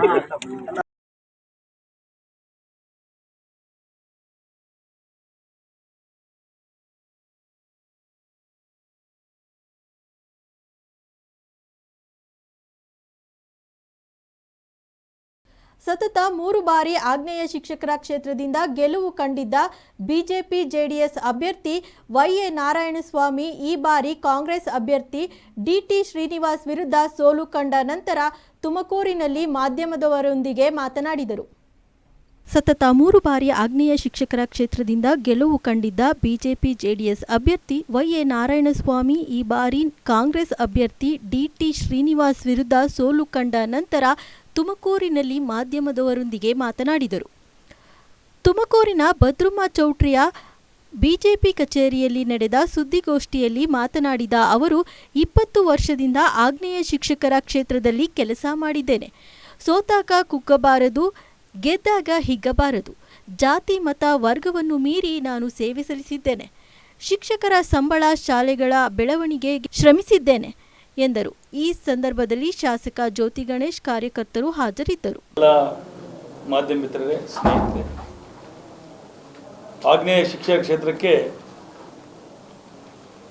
ರೀಸೆಂಟಾಗಿ ನಡೆದ ಚುನಾವಣೆಯಲ್ಲಿ ಭಾರತೀಯ ಜನತಾ ಪಾರ್ಟಿ ಅಭ್ಯರ್ಥಿ, JDS ಅಭ್ಯರ್ಥಿ, NDA ಅಭ್ಯರ್ಥಿಯಾದ ನಾನು ಸೋಲನ್ನು ಕಂಡಿದ್ದೇನೆ. ಕಳೆದ 20 ವರ್ಷಗಳಿಂದ ನಿರಂತರವಾಗಿ ಶಿಕ್ಷಕ ಸಮುದಾಯವನ್ನು ಗೌರವಿಸಿಕೊಂಡು ಕೆಲಸ ಮಾಡಿಕೊಂಡು ಅವರೆಲ್ಲ ಕ್ಷೇಮ ಸಮಾಜ ವಿಚಾರಣೆ ಮಾಡಿಕೊಂಡು ಅವ್ರ ಕುಟುಂಬದಲ್ಲಿ ಒಬ್ಬನಾಗಿ ಕೆಲಸ ಮಾಡ್ಕೊಂಡು ಬಂದವರು. ಮೊದಲನೇ ಬಾರಿಗೆ ಬಂದಾಗ ಸ್ವತಂತ್ರ ಅಭ್ಯರ್ಥಿ ಗೆಲ್ಲಿಸಿದ್ರು. 2ನೇ ಬಾರಿಗೆ ಬಂದಾಗ ಭಾರತೀಯ ಜನತಾ ಪಾರ್ಟಿ ಮುಖಾಂತರ ಗೆಲ್ಲಿಸಿದ್ರು. 3ನೇ ಬಾರಿ ಬಂದಾಗ ಭಾರತೀಯ ಜನತಾ ಪಾರ್ಟಿ ಮುಖಾಂತರ ಬರೀ 15 ದಿನದಲ್ಲಿ ಗೆಲ್ಲಿಸಿದ್ರು. 4ನೇ ಬಾರಿಗೆ ಮೊನ್ನೆ NDA ಅಭ್ಯರ್ಥಿಯಾಗಿ ನಿಂತಾಗ ಸೋಲಾಗಿದೆ. ಆ ಸೋಲನ್ನು ನಾನು ಸವಾಲಾಗಿ ಸ್ವೀಕಾರ ಮಾಡ್ತೇನೆ. ಸೋಲು ಮತ್ತು ಗೆಲುವು ಒಬ್ಬ ರಾಜಕಾರಣಿಯಾದವನು ಸಮಾನವಾಗಿ ಸ್ವೀಕಾರ ಮಾಡಬೇಕು. ಸೋತಾಗ ಕುಗ್ಗಬಾರ್ದು, ಗೆದ್ದಾಗ ಹಿಗ್ಗಬಾರ್ದು. ನಾನು ಈ ಕ್ಷೇತ್ರದಲ್ಲಿ ಎಲ್ಲ ಶಿಕ್ಷಕ ಸಮುದಾಯವನ್ನು ಜಾತಿ ಮತಗಳನ್ನು ಮೀರಿ, ವರ್ಗವಾರ ಮೀರಿ ಪ್ರಾಮಾಣಿಕವಾಗಿ ಅವರೆಲ್ಲರನ್ನೂ ನಾನು ಗೌರವದಿಂದ ಕಾಣಿದ್ದೇನೆ, ಪ್ರೀತಿ ಮಾಡಿದ್ದೇನೆ. ನನಗೆ ಬಂದ 25-30 ಕೋಟಿ ರೂಪಾಯಿ ಗ್ರ್ಯಾಂಟು ಪ್ಯೂರ್ಲಿ ಏಡೆಡ್ ಸ್ಕೂಲ್ ಟೀಚರ್ಸ್ಗೆ ಸಂಬಳ ಆಗಬೇಕು, ಆ ಸ್ಕೂಲ್ಗೆ ತೊಂದರೆ ಆಗಬಾರ್ದು, ಆ ಶಾಲೆ ಮುಚ್ಚಬಾರ್ದು ಅಂದೇಳಿ ಅವ್ರಿಗೆ ಕೊಟ್ಕೊಂಡು ಬಂದಿದ್ದೆ. ಗೌರ್ಮೆಂಟ್ ಶಾಲೆಯ ಶಿಕ್ಷಕರಿಗೆ ವೇತನ ಆಯೋಗಗಳಿಂದ ಹಿಡಿದು ಅವರ ವರ್ಗಾವಣೆಗಳಿಂದ ಹಿಡಿದು ಆಗಿಂದಾಗಿ ಉದ್ಭವ ಸಮಸ್ಯೆಗಳೆಲ್ಲವನ್ನೂ ಅಡ್ರೆಸ್ ಮಾಡಿ ಪರಿಹಾರ ಮಾಡಿದ್ದೇನೆ. ನನಗೆ ಕೆಲಸ ಮಾಡಿದ್ದೇನೆ ಅನ್ನೋ ತೃಪ್ತಿ ನನಗಿದೆ. ಆದರೆ ಎಲ್ಲೋ ಒಂದು ಕಡೆ ಆ ಕೆಲಸಕ್ಕೆ ಸಿಗಬೇಕಾದ ಮಾನ್ಯತೆ ಸಿಗಲಿಲ್ಲ ಅಂತ ನೋವು ಒಂದು ಕಡೆ ಇದೆ. ನಾನು ತಮ್ಮ ಮುಖಾಂತರ ಶಿಕ್ಷಕ ಸಮುದಾಯಕ್ಕೆ ಇಷ್ಟೇ ಹೇಳಕ್ಕೆ ಇಷ್ಟಪಡ್ತೀನಿ, ನೀವು ಯಾರ್ಯಾರು ನನ್ನನ್ನು ಪ್ರೀತಿಯಿಂದ ಬೆಂಬಲಿಸಿದ್ದೀರಿ, 7,500 ಓಟ್ ಕೊಟ್ಟಿದ್ದೀನಿ. ಆ ಓಟು ನನಗೆ ಪ್ರೀತಿಗೆ ಬಂದಿರೋ ಓಟು, ನನ್ನ ಕೆಲಸಕ್ಕೆ ಬಂದಿರೋ ಓಟು, ನಾನು ನಿಮ್ಮ ಬಗ್ಗೆ ನಡ್ಕೊಂಡು ರೀತಿಗೆ ಬಂದಿರೋ ಓಟು. ಚುನಾವಣೆಯಲ್ಲಿ ಸೋಲು ಗೆಲುವು ಸಹಜ, ಬೇರೆ ಬೇರೆ ಬೇರೆ ಬೇರೆ ಕಾರಣಕ್ಕೆ ಸೋತಿದ್ದೀನಿ. ಸೋಲಿಗೆ ನಾನು ಕಾರಣ ಇರ್ಬೋದು, ಒಂದು ಕಡೆ ನನ್ನ ಮೇಲೆ ಅಸೂಯೆನೂ ಇರ್ಬೋದು. 3 ಬಾರಿ 20 ವರ್ಷ ಇದ್ದಾರಲ್ಲ, ಬದಲಾವಣೆ ಮಾಡಬೇಕು ಅನ್ನೋ ಅಭಿಪ್ರಾಯ ಇರ್ಬೋದು. ಇನ್ನೊಂದು ಕಡೆ ಹಿತಶತ್ರುಗಳ ಕಾಟನೇ ಇರ್ಬೋದು. ಇನ್ನೊಂದು ಕಡೆ ನನಗಿಂತ ಇನ್ನೂ ಒಳ್ಳೆಯ ಕೆಲಸ ಮಾಡಬೇಕಾಗಿರೋ ವ್ಯಕ್ತಿ ಬೇಕಾಗಿದೆ ಅನ್ನೋ ನಿರೀಕ್ಷೆನೇ ಇರ್ಬೋದು. ಹಾಗಾಗಿ ನಾನು ಇದನ್ನು ವಿಶ್ಲೇಷಣೆ ಹೀಗೆ ಅಂತ ಮಾಡೋಕ್ಕಾಗೋದಿಲ್ಲ. ಸೌದಿ ಅರೇಬಿಯಾದಲ್ಲಿ ಬಿಸಿಲಿನ ತಾಪ ಅತಿಯಾಗಿದ್ದು ಹಜ್ ಯಾತ್ರೆಯಲ್ಲಿ 41 ಜೋರ್ಡಿಯನ್ನರು ಅತಿಯಾದ ಶಾಖದಿಂದ ಸಾವನ್ನಪ್ಪಿದ್ದಾರೆ ಎನ್ನಲಾಗಿದೆ. ಬಿಸಿಗಾಳಿಯಿಂದ ಸಾವನ್ನಪ್ಪಿದ ಜೋರ್ಡಿಯನ್ ಯಾತ್ರಿಗಳನ್ನು ಮೆಕ್ಕಾದಲ್ಲಿ ಸಮಾಧಿ ಮಾಡುವ ಕುರಿತು ಅಧಿಕಾರಿಗಳು ಮುಂದಾಗಿದ್ದಾರೆ. ಇದರ ಜೊತೆಗೆ ನಾಪತ್ತೆಯಾಗಿರುವ ಯಾತ್ರಾರ್ಥಿಗಳಿಗಾಗಿ ಶೋಧ ಕಾರ್ಯವೂ ಮುಂದುವರೆದಿದೆ. ಸೌದಿ ಅರೇಬಿಯಾದಲ್ಲಿ ಬಿಸಿಲು ತಾಪ ಅತಿಯಾಗಿದ್ದು ಹಜ್ ಯಾತ್ರೆಯಲ್ಲಿ ಕನಿಷ್ಠ 41 ಜೋರ್ಡಿಯನ್ನರು ಅತಿಯಾದ ಶಾಖದಿಂದ ಸಾವನ್ನಪ್ಪಿದ್ದಾರೆ ಎನ್ನಲಾಗಿದೆ. ಬಿಸಿಗಾಳಿಯಿಂದ ಸಾವನ್ನಪ್ಪಿದ ಜೋರ್ಡಿಯನ್ ಯಾತ್ರಿಗಳನ್ನು ಮೆಕ್ಕಾದಲ್ಲಿ ಸಮಾಧಿ ಮಾಡುವ ಕುರಿತು ಅಧಿಕಾರಿಗಳು ಮುಂದಾಗಿದ್ದಾರೆ. ಇದರ ಜೊತೆಗೆ ನಾಪತ್ತೆಯಾಗಿರುವ ಯಾತ್ರಾರ್ಥಿಗಳಿಗಾಗಿ ಶೋಧ ಕಾರ್ಯವೂ ಮುಂದುವರೆದಿದೆ. ಸೌದಿ ಅರೇಬಿಯಾದಲ್ಲಿ ಬಿಸಿಲಿನ ತಾಪ ಹೆಚ್ಚಾಗಿದ್ದು ಈ ಸಂಬಂಧ ಯಾತ್ರಿಕರಿಗೆ ಮುನ್ನೆಚ್ಚರಿಕೆ ವಹಿಸುವಂತೆ ತಿಳಿಸಲಾಗಿದೆ. ಅಲ್ಲದೆ ಅಲ್ಲಿನ ಸ್ಥಳೀಯ ಕಾಲಮಾನ 4 ಗಂಟೆಯವರೆಗೆ ತಮ್ಮ ಆಚರಣೆಗಳನ್ನು ಮುಂದೂಡುವಂತೆ ತಿಳಿಸಲಾಗಿದೆ. ಮೆಕ್ಕಾದಲ್ಲಿ ಸೋಮವಾರ ಗರಿಷ್ಠ ತಾಪಮಾನ 51.8 ಡಿಗ್ರಿ ಸೆಲ್ಸಿಯಸ್ ತಾಪಮಾನ ದಾಖಲಾಗಿದ್ದು ಇಲ್ಲಿನ ಇತರ ಯಾತ್ರಿಕರ ಸ್ಥಳಗಳಲ್ಲಿ 48 ಡಿಗ್ರಿ ಸೆಲ್ಸಿಯಸ್ ತಾಪಮಾನ ದಾಖಲಾದ ವರದಿಯಾಗಿದೆ. ಈ ಬಾರಿ ಹಜ್ದಲ್ಲಿ 1.8 ಮಿಲಿಯನ್ ಮಂದಿ ಭಾಗಿಯಾಗಿದ್ದು ಸುಡುವ ತಾಪಮಾನದ ನಡುವೆ ಶುಕ್ರವಾರದಿಂದ ಪವಿತ್ರ ಹಜ್ ಯಾತ್ರೆ ಪ್ರಾರಂಭವಾಗಿದೆ. ಯಾತ್ರಿಕರ ಅನುಕೂಲಕ್ಕಾಗಿ ಅವರ ಸಾರಿಗೆಗೆ ಬಸ್ ಮತ್ತು ರೈಲು ವ್ಯವಸ್ಥೆ ಕಲ್ಪಿಸಲಾಗಿದೆ. ಆದರೆ ಭಾರೀ ಸಂಖ್ಯೆಯ ಜನಸ್ತೋಮ ಮತ್ತು ಯಾತ್ರಿಕರ ಯಾತ್ರೆಗೆ ದೊಡ್ಡ ಸವಾಲಾಗಿ ಪರಿಣಮಿಸಿದೆ ಎಂದು ಕಾನೂನು ಜಾರಿ ಅಧಿಕಾರಿಗಳು ತಿಳಿಸಿದ್ದಾರೆ. ಹಜ್ ಯಾತ್ರಿಕರಿಗೆ ಸಂಪೂರ್ಣ ಬೆಂಬಲ ನೀಡುವುದು ನಮ್ಮ ಕೆಲಸವಾಗಿದೆ. ಚಿಕಿತ್ಸೆಗಿಂತ ಬಿಸಿಲಿನ ಝಳವನ್ನು ತಡೆಗಟ್ಟುವಿಕೆಯ ಬಗ್ಗೆ ನಾವು ನಂಬಿಕೆಯನ್ನು ಹೊಂದಿದ್ದೇವೆ. ಈ ಹಿನ್ನೆಲೆಯಲ್ಲಿ ಯಾತ್ರಾರ್ಥಿಗಳಿಗೆ ಯಾತ್ರೆ ಸಂದರ್ಭದಲ್ಲಿ ಹೆಚ್ಚು ದ್ರವಾಹಾರ ಸೇವಿಸಿ, ಛತ್ರಿ ಬಳಕೆ ಮಾಡುವಂತೆ, ಅನೇಕ ಸುರಕ್ಷಿತ ಮಾರ್ಗಸೂಚಿ ಪಾಲಿಸುವಂತೆ ಸಲಹೆ ನೀಡಿದ್ದೇವೆ ಎಂದು ವಕ್ತಾರ ತಿಳಿಸಿದ್ದಾರೆ. ಇತ್ತೀಚಿನ ದಶಕಗಳಲ್ಲಿ ಯಾತ್ರಿಕರ ಸಂಖ್ಯೆ ಹೆಚ್ಚಿದ್ದು ಈ ಜನಸಂದಣಿಯಿಂದಾಗಿ ನೂರಾರು ಸಾವಿನ ದುರಂತಗಳು ಸಂಭವಿಸಿವೆ. ಭಯೋತ್ಪಾದನೆಯಿಂದಲೇ ಕುಖ್ಯಾತಿಗೆ ಒಳಗಾಗಿರುವ ಜಮ್ಮು ಕಾಶ್ಮೀರದ ಶ್ರೀನಗರದಲ್ಲಿ 10ನೇ ವರ್ಷದ ಅಂತಾರಾಷ್ಟ್ರೀಯ ಯೋಗ ದಿನಾಚರಣೆ ಆಯೋಜನೆಯಾಗಿದೆ. ಜೂನ್ 21ರಂದು ನಡೆಯುವ ಕಾರ್ಯಕ್ರಮದಲ್ಲಿ ಪ್ರಧಾನಿ ನರೇಂದ್ರ ಮೋದಿ ಅವರು ಭಾಗವಹಿಸಲಿದ್ದು ಇಡೀ ಶ್ರೀನಗರವನ್ನು ತಾತ್ಕಾಲಿಕ ಕೆಂಪು ವಲಯ ಎಂದು ಘೋಷಿಸಲಾಗಿದೆ. ಭಯೋತ್ಪಾದನೆಯಿಂದ ಕುಖ್ಯಾತಿಗೆ ಒಳಗಾಗಿರುವ ಜಮ್ಮು ಕಾಶ್ಮೀರದ ಶ್ರೀನಗರದಲ್ಲಿ 10ನೇ ವರ್ಷದ ಅಂತಾರಾಷ್ಟ್ರೀಯ ಯೋಗ ದಿನಾಚರಣೆ ಆಯೋಜನೆಯಾಗಿದೆ. ಜೂನ್ 21ರಂದು ನಡೆಯುವ ಕಾರ್ಯಕ್ರಮದಲ್ಲಿ ಪ್ರಧಾನಿ ನರೇಂದ್ರ ಮೋದಿ ಅವರು ಭಾಗವಹಿಸಲಿದ್ದು ಇಡೀ ಶ್ರೀನಗರವನ್ನು ತಾತ್ಕಾಲಿಕ ಕೆಂಪು ವಲಯ ಎಂದು ಘೋಷಿಸಲಾಗಿದೆ. ಪ್ರಧಾನಿ ನರೇಂದ್ರ ಮೋದಿ ಅವರು ಸತತ 3ನೇ ಬಾರಿಗೆ ಅಧಿಕಾರ ವಹಿಸಿಕೊಂಡ ಬಳಿಕ ಮೊದಲನೇ ಭೇಟಿ ಇದಾಗಿದ್ದು ಸುರಕ್ಷಿತ ಕ್ರಮದ ಹಿನ್ನೆಲೆ ಶ್ರೀನಗರವನ್ನು ನೋ ಫ್ಲೈಯಿಂಗ್ ಝೋನ್ ಎಂದು ಗುರುತಿಸಲಾಗಿದೆ. ಅಂದರೆ ಅಂದಿನ ಮಟ್ಟಿಗೆ ಡ್ರೋನ್ ಹಾರಾಟ ಸೇರಿದಂತೆ ಯಾವುದೇ ಉಪಕರಣಗಳನ್ನು ಹಾರಿಸುವಂತಿಲ್ಲ ಎಂದು ಜಮ್ಮು ಕಾಶ್ಮೀರ ಪೊಲೀಸರು ಆದೇಶ ಹೊರಡಿಸಿದ್ದಾರೆ. ಸುರಕ್ಷತಾ ದೃಷ್ಟಿಯಿಂದ ಶ್ರೀನಗರದಲ್ಲಿ ಡ್ರೋನ್ ಹಾರಾಟವನ್ನು ನಿಷೇಧಿಸಲಾಗಿದೆ. ಹೀಗಾಗಿ ಸ್ಥಳೀಯರು ನಿಯಮಗಳನ್ನು ಪಾಲಿಸಬೇಕು. ಇಲ್ಲವಾದಲ್ಲಿ ಡ್ರೋನ್ ನಿಯಮಗಳು 2021ರ ನಿಬಂಧನೆಯಂತೆ ದಂಡನೆಗೆ ಒಳಗಾಗಬೇಕಾಗುತ್ತದೆ ಎಂದು ಎಚ್ಚರಿಕೆ ನೀಡಿದ್ದಾರೆ. ಪ್ರಧಾನಿ ನರೇಂದ್ರ ಮೋದಿ ಅವರು ಗುರುವಾರ ಶ್ರೀನಗರಕ್ಕೆ ಆಗಮಿಸುತ್ತಾರೆ. ಶುಕ್ರವಾರ ಬೆಳಗ್ಗೆ SKICCಯಲ್ಲಿ ಹಮ್ಮಿಕೊಂಡಿರುವ ಅಂತಾರಾಷ್ಟ್ರೀಯ ಯೋಗ ದಿನದಲ್ಲಿ ಪಾಲ್ಗೊಳ್ಳಲಿದ್ದಾರೆ. ಹೀಗಾಗಿ ನಗರವನ್ನು ತಾತ್ಕಾಲಿಕ ರೆಡ್ ಝೋನ್ ಎಂದು ಘೋಷಿಸಲಾಗಿದೆ. ಈ ನಿಯಮ ತಕ್ಷಣದಿಂದಲೇ ಜಾರಿ ಬರಲಿದೆ ಎಂದು ಶ್ರೀನಗರ ಪೊಲೀಸರು ಎಕ್ಸ್ ಖಾತೆಯಲ್ಲಿ ಮಾಹಿತಿ ನೀಡಿದ್ದಾರೆ. 10ನೇ ವರ್ಷದ ಅಂತಾರಾಷ್ಟ್ರೀಯ ಯೋಗ ದಿನ ಹಿನ್ನೆಲೆ ನಡೆಯುವ ದೊಡ್ಡ ಕಾರ್ಯಕ್ರಮದ ಸಕಲ ವ್ಯವಸ್ಥೆಗಳನ್ನು ಸಿದ್ಧ ಮಾಡಲಾಗಿದೆ. ಕ್ರೀಡಾಪಟುಗಳು, ಸೆಲೆಬ್ರಿಟಿಗಳು, ನೂರಾರು ಜನರು ಇದರಲ್ಲಿ ಪಾಲ್ಗೊಳ್ಳುವ ನಿರೀಕ್ಷೆ ಇದೆ ಎಂದು ಆಯೋಜಕರು ಅಂದಾಜಿಸಿದ್ದಾರೆ. ಪ್ರಧಾನಿ ನರೇಂದ್ರ ಮೋದಿ ಅವರ ಭಾಗವಹಿಸುವಿಕೆಯ ಬಗ್ಗೆ ಜೂನ್ 18ರಂದು ಆಯುಷ್ ಇಲಾಖೆ ಮಾಹಿತಿ ಹಂಚಿಕೊಂಡಿತ್ತು. SKICCಯಲ್ಲಿ ಯೋಗ ದಿನ ನಡೆಯಲಿದ್ದು ಪ್ರಧಾನಿ ಭಾಗವಹಿಸಲಿದ್ದಾರೆ. ಸ್ವಯಂ ಮತ್ತು ಸಮಾಜಕ್ಕಾಗಿ ಯೋಗ ಘೋಷವಾಕ್ಯದೊಂದಿಗೆ ಈ ವರ್ಷ ಯೋಗ ದಿನವನ್ನು ಆಚರಿಸಲಾಗುತ್ತಿದೆ.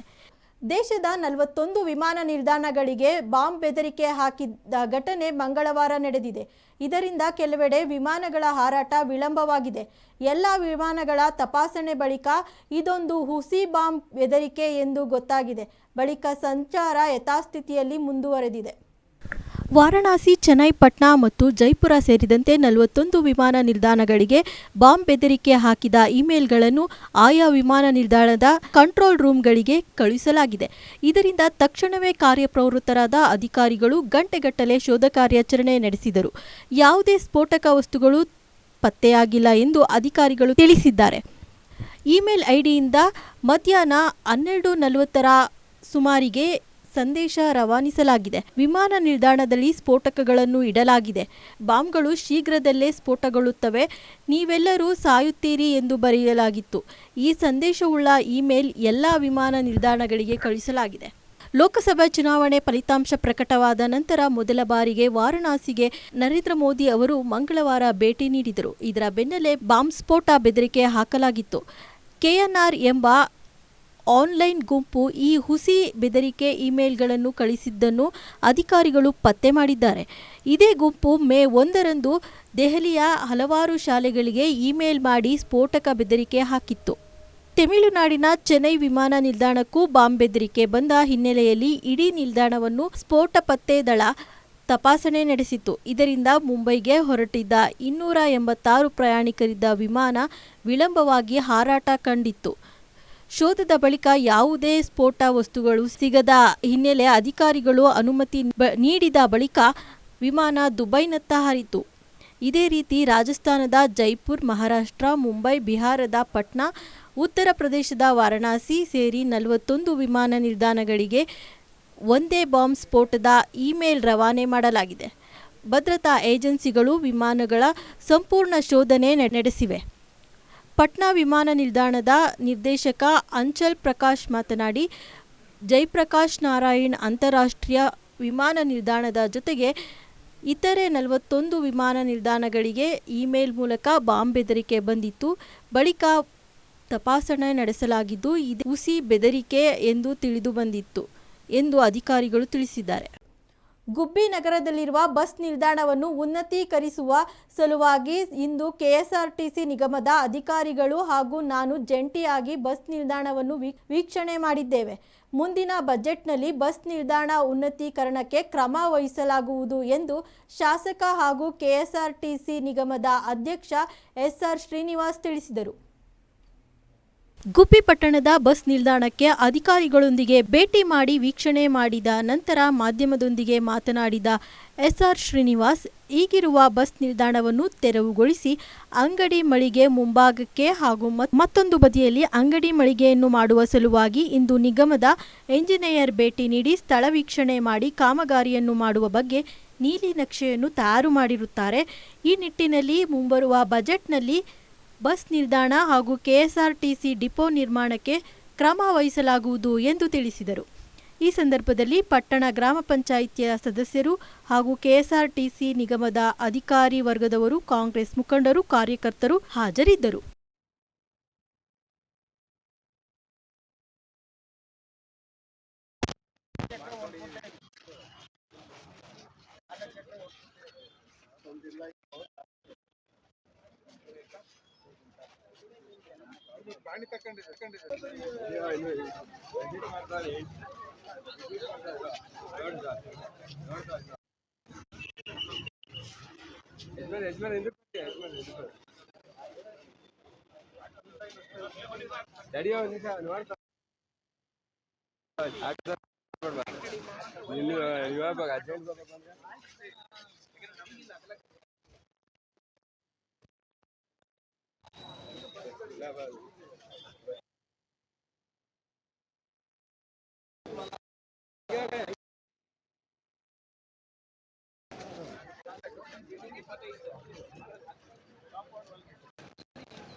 ಮಾಡಿರೋದು ಒಳಗಡೆ ಮಾತ್ರ 8 ಮೀಟರ್ ಇದೆ, ಇದು 10 ಆಗುತ್ತೆ.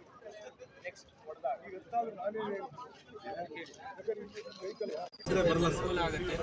ಬಸ್ ಓಡಾಡ್ತಲ್ಲ ಈ ಕಡೆ ಇದ್ರೆ ಬರಲ್ಲ. ಹೊರಗಡೆ ಅಂತ ತಾವು ಹೇಳಿ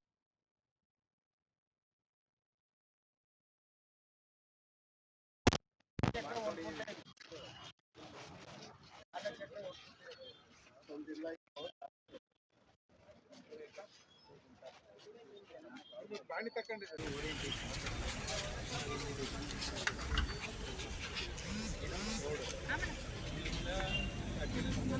ಹೈವೇ ಅಲ್ಲಿ ಪಾಸ್ ಆಗೋದಿದೆ, ನಾವು ಇದನ್ನು MDR ಅಂತ ಕನ್ಸಿಡರ್ ಮಾಡಿ ಅದರದ್ದು ನಾರ್ಮ್ಸ್ ಪ್ರಕಾರ ಸೆಂಟರ್ ಆಫ್ ದಿ ರೋಡಿಂದ ಸರ್ ಕಾಂಪೌಂಡ್ ವಾಲ್ಗೆ 15 ಮೀಟರ್ ಇರಬೇಕಾಗುತ್ತೆ ನಾರ್ಮ್ಸ್.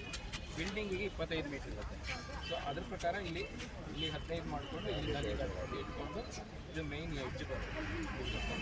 ಬಿಲ್ಡಿಂಗ್ನ ನಾವು ಇಲ್ಲಿ ಎಲ್ ಶೇಪ್ ಮಾಡ್ತೀವಿ.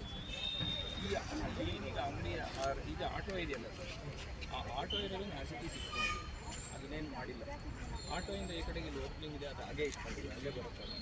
ಇಲ್ಲಿ ಏನು ಪೋರ್ಷನ್ ಒಂದು 2-3 ಅಂಗಡಿ ಅಂತ ಇದೆಯೋ ಅಲ್ಲಿ 12 ಅಂಗಡಿ ಮಾಡಿದ್ದೀವಿ. ಸೊ ಇಲ್ಲಿ ನಾವು 11 ಮೀಟರ್ ವ್ಯವಸ್ಥಿತವಾಗಿರ್ತಕ್ಕಂಥ ಒಂದು ಬಸ್ ಸ್ಟ್ಯಾಂಡನ್ನು ನಿರ್ಮಾಣ ಮಾಡಬೇಕು ಅಂತಕ್ಕಂಥದ್ದನ್ನ ಆಕ್ಷನ್ ಪ್ಲಾನಿಗೆ ಸೇರಿಸಿದ್ದು. ಅದ್ರ ಬಗ್ಗೆ ನಮ್ಮ ಇಲಾಖೆಯ ಮುಖ್ಯ ಇಂಜಿನಿಯರ್ ಅವರು ಬಂದಿದ್ದರು. ಅವ್ರ ಜೊತೆ ಸ್ಥಳ ಪರಿಶೀಲನೆ ಮಾಡಿ ಯಾವ ರೀತಿ ಮಾಡಬೇಕು ಅನ್ನೋದ್ರ ಬಗ್ಗೆ ಅವ್ರು ಯಾರೇ ರೆಡಿ ಮಾಡಿದ್ದಾರೆ. ಅದನ್ನು ನಾವು ಮುಂದಕ್ಕೆ ಅಂಗಡಿ ಮಳಿಗೆಗಳನ್ನ ಮುಂದಕ್ಕೆ ಮತ್ತು ಆ ಭಾಗದಲ್ಲೂ ಕೂಡ ಅಂಗಡಿ ಮಳಿಗೆಗಳನ್ನ ಮಾಡಿ ಬಸ್ ಸ್ಟ್ಯಾಂಡನ್ನು ನಿರ್ಮಾಣ ಮಾಡ್ತಕ್ಕಂಥದ್ದನ್ನ ಮಾಡ್ತೀವಿ. ಆಗಿದೆ. ಡಿಪೋವು ಕೂಡ ನಾವು ಮುಂದಿನ ವರ್ಷದ ಬಜೆಟಲ್ಲಿ ಸೇರಿಸ್ಕೊಂತಿದ್ದೀವಿ. ನಮ್ಮದು 5 ಎಕರೆ ನಾವು ರೇಷ್ಮೆ ಇಲಾಖೆ ಜಾಗವನ್ನು ಕೊಟ್ಟಿದ್ದು, ಅದು ಈ ಸಾರಿ ಕ್ಯಾಬಿನೆಟ್ನಲ್ಲಿ ಇಡಬೇಕಾಯಿತು. ನೆಕ್ಸ್ಟ್ ಕ್ಯಾಬಿನೆಟ್ನಲ್ಲಿ ಇಡಿಸಿ ಅದನ್ನು ಹ್ಯಾಂಡ್ ಓವರ್ ಮಾಡಿಸ್ತೀವಿ 5 ಎಕರೆನ. ನೆಕ್ಸ್ಟ್ ಈ ಸಾರಿ ನಮ್ಮಲ್ಲಿ ಫಂಡ್ ಇರ್ತಕ್ಕಂಥದ್ರಲ್ಲಿ ಎಲ್ಲವೂ ಕೂಡ ಆಕ್ಷನ್ ಪ್ಲಾನ್ ಮುಗಿದೋಗಿದೆ. ನೆಕ್ಸ್ಟ್ ಮಾರ್ಚಿ ಕಳೀತಿದ್ದಂಗೆ ನಾವು ಡಿಪೋವನ್ನು ಪ್ರಾರಂಭ ಮಾಡ್ತೀವಿ. ಭಾಳ ದಿವಸಗಳಿಂದ ಹಳ್ಳಿ ಮಕ್ಕಳುಗಳಿಗೆ ಓಡಾಡೋಕ್ಕೆ ಬಸ್ ಸಂಚಾರದ ವ್ಯವಸ್ಥೆ ಟಚ್ ಆಗಿರ್ತೀನಿ. ಎಲ್ಲ ಶಾಲಾ ಮಕ್ಕಳುಗಳು ಎಲ್ಲೆಲ್ಲಿ ಇಲ್ಲ ಅನ್ನೋದ್ರ ಬಗ್ಗೆ ನನಗೆ ಗಮನಕ್ಕೆ ತರ್ತಾರೆ. ಇಮಿಡಿಯೇಟಾಗಿ ನಾನು ನಮ್ಮ ಇಲಾಖೆಯ ಜಿಲ್ಲಾಧಿಕಾರಿಗಳಿಗೆ ನಾವು ಫೋನ್ ಮಾಡಿದ್ದೀವಿ. ಪ್ರತಿ ರೂಟಲ್ಲೂ ಕೂಡ ಎಲ್ಲೆಲ್ಲಿ ಶಾರ್ಟೇಜ್ ಇದೆ ಎಲ್ಲ ಕಡೆಗೂ ಬಸ್ ಬಿಡ್ತಕ್ಕಂಥದ್ದನ್ನ ಮಾಡಿದ್ದೀವಿ. ಮೊದಲು ನಮ್ಗೆ ಆಗಲವಾಡಿಯಿಂದ ಬಸ್ ಇರಲಿಲ್ಲ. ನಾವು ಈಗ ಬೆಳಗ್ಗೆನೇ 4 ಬಸ್ಸು ಆಗಲವಾಡಿ ಬುಕ್ಕಾಪಟ್ಟಣ ಆಲ್ಟ್ ಮಾಡಿ, ಬುಕ್ಕಾಪಟ್ಟಣದಿಂದ ತುಮಕೂರು, ಬುಕ್ಕಾಪಟ್ಟಣದಿಂದ ಗುಬ್ಬಿಗೆ ಬರಲಿಕ್ಕೆ ಬೆಳಗ್ಗೆನೇ 4 ಗಾಡಿಗಳನ್ನ ಹಾಫ್ ಆನ್ ಅವರ್ ಟೈಮಲ್ಲಿ 4 ಗಾಡಿ ಬಿಟ್ಟಿದ್ದೀವಿ. ಮತ್ತು ಸಿರಾ ಡಿಪೋಯಿಂದ ನಮಗೆ ಬಸ್ ಇರಲ್ಲ ಅನ್ಸಂದ್ರದ ಮೇಲೆ, ಸಿರಾ ಡಿಪೋಯಿಂದ ಬಿಟ್ಟಿದ್ದೀವಿ. ಸಿರಾ ಡಿಪೋಯಿಂದ 2 ಬಸ್ ಬಿಟ್ಟಿದ್ದೀವಿ. ಒಂದು ರೆಗ್ಯುಲರಾಗಿ ಗುಬ್ಬಿಗೆ ಬರೋದು, ಒಂದು ಸಿರಾದಿಂದ ತುಮಕೂರಿಗೆ ಹೋಗೋ ರೀತಿಲಿ 2 ಬಸ್ ಬಿಟ್ಟಿದ್ದೀವಿ. ಚೋಳೂರು ಆಲ್ಟ್ ಬಸ್ ಇರಲ್ಲ, ಚೋಳೂರು ಬಿಟ್ಟಿದ್ದೀವಿ. ಎಲ್ಲ ಕಡೆ ಹೊಸಕೆರೆ ಆಲ್ಟ್ ಇರಲ್ಲ, ಬಿಟ್ಟಿದ್ದೀವಿ. ಮತ್ತು ಮಂಚುದೊರೆ ಆಲ್ಟ್ ಇರಲ್ಲ, ಅದನ್ನು ನಾವು ಮಣ್ಣಮ್ಮನ ದೇವಸ್ಥಾನ, ಆ ಸಾಕ್ಷಿಯಾನಿಯಲ್ಲಿ ಮಣ್ಣಮ್ಮನ ದೇವಸ್ಥಾನ ಅಲ್ಲಿವರೆಗೂ ಮುಂದುವರೆಗೂ ಎಕ್ಸ್ಟೆಂಡ್ ಮಾಡಿ ಎಲ್ಲ ಕಡೆಗೂ ಬಸ್ ಬಿಟ್ಟಿದ್ದೀವಿ. ಬಸ್ ಕೊರತೆ ಇತ್ತು, ಇಷ್ಟೊಂದು ಡಿಮ್ಯಾಂಡ್ ಇರಲಿಲ್ಲ. ಆದರೆ ನಾವು ಈಗಾಗಲೇ 1000 ಬಸ್ ಪರ್ಚೇಸ್ ಮಾಡಿದ್ರು, ಇನ್ನೂ ಬೇಡಿಕೆ ಜಾಸ್ತಿ ಇದೆ. ಅದನ್ನು ಕೂಡ ರೆಗ್ಯುಲರ್ ಮಾಡ್ತಕ್ಕಂಥದ್ದನ್ನ ಮಾಡ್ತೀವಿ. ನನಗೆ ಈಗಿರ್ತಕ್ಕಂಥ ಬಂದಿರತಕ್ಕಂಥ ಮಾಹಿತಿ, ಬೆಳಗ್ಗೆ ಹೊತ್ತು ಗುಬ್ಬಿಯಿಂದ ತುಮಕೂರಿಗೆ ಸ್ವಲ್ಪ ಪ್ರಾಬ್ಲಮ್ ಇದೆ ಅಂತಕ್ಕಂಥದ್ದನ್ನ ಹೇಳಿದ್ದಾರೆ. ಅದನ್ನು ನಾನು ಜಿಲ್ಲಾಧಿಕಾರಿಗಳಿಗೆ ಅದನ್ನು ಕೂಡ ರೆಗ್ಯುಲರ್ ಮಾಡ್ತೀವಿ. ಎಲ್ಲೂ ಬಸ್ಸಿನ ಸಮಸ್ಯೆ ಇಲ್ಲ, ಎಲ್ಲ ಕಡೆ ರೆಗ್ಯುಲರ್ ಬಿಡ್ತಾ ಇದ್ದೀವಿ. ಮೇಲ್ಗಡೆ ರಸ್ತೆ ಹೈವೇ ಬಂದಿದ್ರಿಂದ ಅವರು ಹೈವೇರು ಅದನ್ನ ಸ್ವಲ್ಪ ಎನ್ಕ್ರೋಚ್ಮೆಂಟ್ ಮಾಡ್ಕೊಂಡು ಇಲ್ಲಿ ಇರ್ತಕ್ಕಂಥ ಜಾಗನೇ ಅಷ್ಟು, ಹೊರಗಡೆ ಎಲ್ಲಾರ ನೋಡ್ತೀವಿ, ಸರ್ಕಾರಿ ಜಾಗ ಇದ್ರು ಹೊರಗಡೆ ಎಲ್ಲಾರ ಮಾಡ್ತಕ್ಕಂಥದ್ದು ಮಾಡ್ತೀವಿ. ಇಲ್ಲ ಈಗ ಐತಿ ಎಲ್ಲ, ಕುಡಿಯೋ ನೀರು ಎಲ್ಲ ಐತೆ, ಎಲ್ಲೂ ತೊಂದರೆ ಇಲ್ಲ. ಈಗ ನಾವು ವ್ಯವಸ್ಥಿತವಾಗಿ ಎಲ್ಲ ಒಂದೇ ಸೂರಲ್ಲಿ ಬರೋ ರೀತಿಯಲ್ಲಿ ಕುಡಿಯೋ ನೀರಿಂದ ಹಿಡಿದು ಶೌಚಾಲಯದಿಂದ ಹಿಡಿದು ಎಲ್ಲ ಅಂಗಡಿ ಮಳಿಗೆಗಳು ಎಲ್ಲವನ್ನೂ ಕೂಡ ವ್ಯವಸ್ಥಿತವಾಗಿ ಮಾಡ್ತಕ್ಕಂಥದ್ದನ್ನ ಈಗ ಮಾಡ್ತೀವಿ. ಈಗ ಕುಡಿಯೋ ನೀರಿಗೆ ಎಲ್ಲೂ ಸಮಸ್ಯೆ ಇಲ್ಲ. ಸಮಸ್ಯೆಗೆ ನಾವು ನಿರಂತರವಾಗಿ ಇಡೀ ತಾಲೂಕಲ್ಲಿ ಯಾವ ಜಾಗ ಎಲ್ಲೂ ಕೂಡ ಕುಡಿಯೋ ನೀರಿನ ಸಮಸ್ಯೆ ಇಲ್ಲ. ಕುಡಿಯೋ ನೀರಿನ ಸಮಸ್ಯೆ ಇರೋ ಕಡೆಗೆ ನಾವೆಲ್ಲ ಬೋರ್ಗಳು ಕೊರೆಸಿದ್ದೀವಿ, ಈಗಲೂ ಕೊರೆಸ್ತಲೇ ಇದ್ದೀವಿ. ಎಲ್ಲೆಲ್ಲಿ ಸಮಸ್ಯೆ ಇದೆಯೋ ಅವ್ರು ಇಮಿಡಿಯೇಟಾಗಿ ನಾವು ಅಟೆಂಡ್ ಮಾಡ್ತಾ ಇದ್ದೀವಿ. ಎಲ್ಲೂ ಕುಡಿಯೋ ನೀರಿನ ಸಮಸ್ಯೆ ಇಲ್ಲ. ದೇಶದ ನಂಬರ್ 1 ಸೋಲಾರ್ ಘಟಕ ಆದ ಹಿನ್ನೆಲೆಯಲ್ಲಿ ಈ ಭಾಗದ ಗ್ರಾಮ ಪಂಚಾಯಿತಿ ವ್ಯಾಪ್ತಿಯ ಗ್ರಾಮಗಳ ಅಭಿವೃದ್ಧಿಗೊಳಿಸಲು ಸಾಧ್ಯವಾಗಿದೆ ಎಂದು ಶಾಸಕ ವೆಂಕಟೇಶ್ ಪಾವಗಡದಲ್ಲಿ ತಿಳಿಸಿದರು. ಪಾವಗಡ ದೇಶದ ನಂಬರ್ 1 ಸೋಲಾರ್ ಘಟಕ ಆದ ಹಿನ್ನೆಲೆಯಲ್ಲಿ ಈ ಭಾಗದ ಗ್ರಾಮ ಪಂಚಾಯಿತಿ ವ್ಯಾಪ್ತಿಯ ಗ್ರಾಮಗಳು ಅಭಿವೃದ್ಧಿಗೊಳಿಸಲು ಸಾಧ್ಯವಾಗಿದೆ ಎಂದು ಶಾಸಕ ವೆಂಕಟೇಶ್ ಪಾವಗಡದಲ್ಲಿ ತಿಳಿಸಿದರು. ಪಾವಗಡ ತಾಲೂಕಿನ ತಿರುಮಣಿ ಗ್ರಾಮದಲ್ಲಿ ನೂತನವಾಗಿ ಗ್ರಾಮ ಪಂಚಾಯಿತಿ ಕಟ್ಟಡಕ್ಕೆ ಗುದ್ದಲಿ ಪೂಜೆ ನೆರವೇರಿಸಿ ಮಾತನಾಡಿದ ಅವರು, ಈ ಭಾಗದಲ್ಲಿ ಸೋಲಾರ್ ಪ್ಲಾಂಟ್ ಆದ ಹಿನ್ನೆಲೆಯಲ್ಲಿ ಸಿಎಸ್ಆರ್ ಅನುದಾನದಲ್ಲಿ ಕೋಟ್ಯಾನುಗಟ್ಟಲೆ ವೆಚ್ಚದಲ್ಲಿ ಅಭಿವೃದ್ಧಿಗೊಳ್ಳುತ್ತಿದೆ. ಗ್ರಾಮಗಳಲ್ಲಿ ಸಿಸಿ ರಸ್ತೆಗಳು, ಚರಂಡಿ, ತಂಗುದಾಣಗಳು, ರಾಜ್ಯದಲ್ಲಿಯೇ ಇಲ್ಲದಂತಹ ಮಾದರಿ ಹೈಟೆಕ್ ಸರ್ಕಾರಿ ಶಾಲೆಗಳ ಕಟ್ಟಡವನ್ನು ನಿರ್ಮಾಣ ಮಾಡಿದ್ದೇನೆ ಎಂದರು. ಈ ಸಂದರ್ಭದಲ್ಲಿ ತಹಶೀಲ್ದಾರ್, ತಾಲೂಕು ಪಂಚಾಯಿತಿ ಇಒ ಜಾನಕಿರಾಮ್, ಗ್ರಾಮ ಪಂಚಾಯಿತಿ ಅಧ್ಯಕ್ಷ ಲೋಕೇಶ್ ಚೌಧರಿ, ಮಾಜಿ ತಾಲೂಕು ಪಂಚಾಯಿತಿ ಅಧ್ಯಕ್ಷರಾದ ಅಂದಾನಪುರ ಲಕ್ಷ್ಮೀನಾರಾಯಣಪ್ಪ, ಮುಖಂಡ ನಾನಿ, ಗ್ರಾಮ ಪಂಚಾಯಿತಿ ಅಧ್ಯಕ್ಷರಾದ ಚೆನ್ನಕೇಶವ, ಇತರೆ ಮುಖಂಡರು, ಕಾರ್ಯಕರ್ತರು ಉಪಸ್ಥಿತರಿದ್ದರು.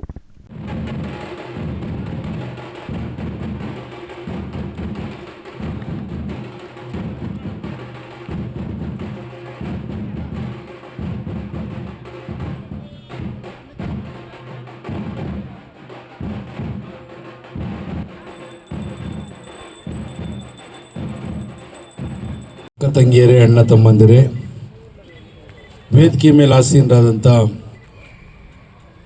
ಹಿರಿಯ ಕಾಂಗ್ರೆಸ್ ಮುಖಂಡರು, ಮಾಜಿ ತಾಲೂಕು ಪಂಚಾಯತಿ ಅಧ್ಯಕ್ಷರಾದಂಥ ಲಕ್ಷ್ಮೀನಾರಾಯಣಪ್ಪನವರೇ, ನಮ್ಮ ಈ ಭಾಗದ ಮುಖಂಡರು, ನಮ್ಮ ಸಹೋದರರಾದಂಥ ನಾನಿಯವರೇ, ಮಾಜಿ ತಾಲೂಕು ಪಂಚಾಯತ್. ಲೋಕಸಭಾ ಚುನಾವಣೆಯಲ್ಲಿ ಕಾಂಗ್ರೆಸ್ ಪಕ್ಷ ಸೋಲನ್ನು ಕಂಡ ಹಿನ್ನೆಲೆಯಲ್ಲಿ ಜನತೆಯ ಮೇಲೆ ಸೇಡು ತೀರಿಸಿಕೊಳ್ಳುವ ಸಲುವಾಗಿ ಕಾಂಗ್ರೆಸ್ ಸರ್ಕಾರ ಪೆಟ್ರೋಲ್ ಡೀಸೆಲ್ ಬೆಲೆ ಏರಿಕೆ ಮಾಡುವ ಮೂಲಕ ಜನತೆಯ ಮೇಲೆ ಸೇಡು ತೀರಿಸಿಕೊಳ್ಳಲು ಹೊರಟಿದೆ. ಪೆಟ್ರೋಲ್ ಡೀಸೆಲ್ ಬೆಲೆ ಏರಿಕೆ ನಾಳೆ ಬಿಜೆಪಿ ಪಕ್ಷದ ವತಿಯಿಂದ ಪ್ರತಿಭಟನೆ ನಡೆಸಲಾಗುವುದು ಎಂದು ಬಿಜೆಪಿ ಮುಖಂಡ ಎಸ್ಟಿ ದಿಲೀಪ್ ಕುಮಾರ್ ಆರೋಪ ವ್ಯಕ್ತಪಡಿಸಿದರು. ಗುಬ್ಬಿ ಪಟ್ಟಣದ ಬಿಜೆಪಿ ಕಚೇರಿಯಲ್ಲಿ ಇಂದು ಹಮ್ಮಿಕೊಂಡಿದ್ದ ಪತ್ರಿಕಾಗೋಷ್ಠಿಯನ್ನು ಉದ್ದೇಶಿಸಿ ಮಾತನಾಡಿದ ಅವರು, ಗ್ಯಾರಂಟಿ ಯೋಜನೆಗಳಿಗೆ ಆರ್ಥಿಕ ಸಮಸ್ಯೆ ಎದುರಾಗುತ್ತಿರುವ ಹಿನ್ನೆಲೆಯಲ್ಲಿ ಕಾಂಗ್ರೆಸ್ ಪಕ್ಷವು ಜನತೆಯ ಜೇಬಿಗೆ ಕೈ ಹಾಕುವಂತಹ ಕೆಲಸಕ್ಕೆ ಮುಂದಾಗುತ್ತಿರುವುದು ಸಮಂಜಸವಲ್ಲ. ಇದನ್ನು ಖಂಡಿಸಿ ಬಿಜೆಪಿ ರಾಜ್ಯಾಧ್ಯಕ್ಷರ ಸೂಚನೆಯ ಮೇರೆಗೆ ದಿನಾಂಕ 26 ಗುರುವಾರದಂದು ಬಿಜೆಪಿ ಪಕ್ಷದ ವತಿಯಿಂದ ಪ್ರತಿಭಟನೆ ಹಮ್ಮಿಕೊಳ್ಳಲಾಗಿದೆ ಎಂದರು. ಬಿಜೆಪಿ ಮಾಜಿ ಅಧ್ಯಕ್ಷ ಮುಖಂಡ ಎಚ್.ಟಿ. ಭೈರಪ್ಪ ಮಾತನಾಡಿ, ಕಾಂಗ್ರೆಸ್ ಸರ್ಕಾರ ಗ್ಯಾರಂಟಿ ಯೋಜನೆಯ ಹೆಸರಿನಲ್ಲಿ ಜನತೆಗೆ ಸಾಕಷ್ಟು ಆರ್ಥಿಕ ಹೊರೆಯನ್ನು ಹಾಕಲು ಹೊರಟಿದೆ ಎಂದರು. ಮಾಜಿ ಜಿಲ್ಲಾ ಪಂಚಾಯತ್ ಸದಸ್ಯ ಚಂದ್ರಶೇಖರ್ ಬಾಬು ಮಾತನಾಡಿ, ದೇಶದಲ್ಲೇ ಜಿಎಸ್ಟಿ ಸಂಗ್ರಹಣೆಯಲ್ಲಿ ಕರ್ನಾಟಕ 2ನೇ ಸ್ಥಾನದಲ್ಲಿದ್ದು, ಸಂಗ್ರಹವಾದ ಹಣವೇ ಸಾಕಷ್ಟು ಅಭಿವೃದ್ಧಿಗೆ ಸಂಗ್ರಹವಾಗುತ್ತದೆ ಎಂದರು. ಪತ್ರಿಕಾಗೋಷ್ಠಿಯಲ್ಲಿ ಬಿಜೆಪಿ ತಾಲೂಕು ಅಧ್ಯಕ್ಷ ಪಂಚಾಕ್ಷರಿ ಹಾಗೂ ಮುಖಂಡರು, ಕಾರ್ಯಕರ್ತರು ಇತರರು ಉಪಸ್ಥಿತರಿದ್ದರು. ನಿರ್ದೇಶಕರ ಮೇರೆಗೆ ಪಕ್ಷದ ವತಿಯಿಂದ ರಸ್ತೆ ರೋಕೋ ಕಾರ್ಯಕ್ರಮ ಚಳವಳಿ ಹಮ್ಮಿಕೊಂಡಿದ್ದೀವಿ. ಯಾಕೆಂದರೆ ರಾಜ್ಯ ಸರ್ಕಾರ ಗ್ಯಾರಂಟಿಗಳ ಇದರಲ್ಲಿ ಆವಳಿಲಿ ಬೊಕ್ಕಸವನ್ನು ಖಾಲಿ ಮಾಡಿ ಜನರ ಜೋಬಿಗೆ ಕೈ ಇಡ್ತಾರೆ. ಡೀಸೆಲ್ಲು ಮತ್ತು ಪೆಟ್ರೋಲ್ನ ರೇಟ್ ಜಾಸ್ತಿ ಮಾಡಿ 3-3.5 ರೂಪಾಯಿ ಜಾಸ್ತಿ ಮಾಡಿ ಜನಸಾಮಾನ್ಯರ ಬೆನ್ನಿಗೆ ಬರೆ ಆಗ್ತಿರೋ ವಿರುದ್ಧ ಚಳವಳಿ ಹಮ್ಮಿಕೊಂಡಿದ್ದೀವಿ. ಈ ಚಳವಳಿ ಏನು ಡೀಸೆಲ್ ಪೆಟ್ರೋಲ್ ರೇಟ್ ಕಮ್ಮಿ ಆಗುವವರೆಗೂ ನಾವು ಪಕ್ಷದ ವತಿಯಿಂದ ನಾಳೆ ಗುಬ್ಬಿಲಿ ನಾವು ಪ್ರತಿಭಟನೆ ಹಮ್ಮಿಕೊಂಡಿದ್ದೀವಿ. ಮತ್ತು ಎಲ್ಲ ಹೋಬಳಿ ಕೇಂದ್ರಗಳಲ್ಲಿ, ತಾಲೂಕಿನಾದ್ಯಂತ, ಇಡೀ ಜಿಲ್ಲಾದ್ಯಂತ ಇದು ಪ್ರತಿಭಟನೆ ಅಂಬುದು ಇದು ವಾಪಸ್ ತಗೊಳ್ಳೋವರೆಗೂ, ಏನು ಕಾಂಗ್ರೆಸ್ ಸರ್ಕಾರ ವಾಪಸ್ ತಗೊಳ್ಳೋವರೆಗೂ, ರೇಟು ಜಾಸ್ತಿ ಮಾಡೋದು ವಾಪಸ್ ತಗೊಳ್ಳೋವರೆಗೂ ರಾಜ್ಯದಲ್ಲಿ BJP ಪ್ರತಿಭಟನೆ ಹಮ್ಮಿಕೊಡಿ. JDSನವರು ಅವರು ಪಾಲ್ಗೊಳ್ತಾರೆ, ಯಾಕೆಂದರೆ NDA ಮಿತ್ರಕೂಟ ಆಗಿರೋದ್ರಿಂದ ಅವರು ಪಾಲ್ಗೊಳ್ತಾರೆ. ಮತ್ತು ಎಲ್ಲ ಸಂಘದ ಪದಾಧಿಕಾರಿಗಳು, ಎಲ್ಲ ಪಕ್ಷದ ಕಾರ್ಯಕರ್ತರು, ರೈತ ಬಾಂಧವರು ಎಲ್ಲರೂ ಭಾಗವಹಿಸ್ತಾರೆ. ಸರ್, ಇದು ಬಸ್ಗಳು ಮಾತ್ರ ರಸ್ತೆ ತಡೆ ಮಾಡ್ತಾರೆ, ಇಲ್ಲ ಅಂಗಡಿ ಮುಂಗಟ್ಟುಗಳನ್ನ ಏನಾರ ಬಂದ್ ಮಾಡೋದು? ರಸ್ತೆ ತಡೆಗಳು ಮಾತ್ರ. 25ನೇ ತಾರೀಕು ಅದು ಜಿಲ್ಲಾ ಬಂದಿದೆ, ಅದು ಹೇಮಾವತಿ, ಅದು ಪೂರ್ತಿ ಅಂಗಡಿ ಮುಂಗಟ್ಟುಗಳು ಬಂದ. ಇಷ್ಟೊತ್ತು ಸುದ್ದಿ ಕೊಟ್ಟಿದ್ದು ನಾನು ಸವಿತಾ ದೊಡ್ಡಯ್ಯ. ನೋಡ್ತಾ ಇರಿ ನಮ್ಮ ಕರ್ನಾಟಕ ಟಿವಿ, ಇದು ಕನ್ನಡಿಗರ ಭರವಸೆ.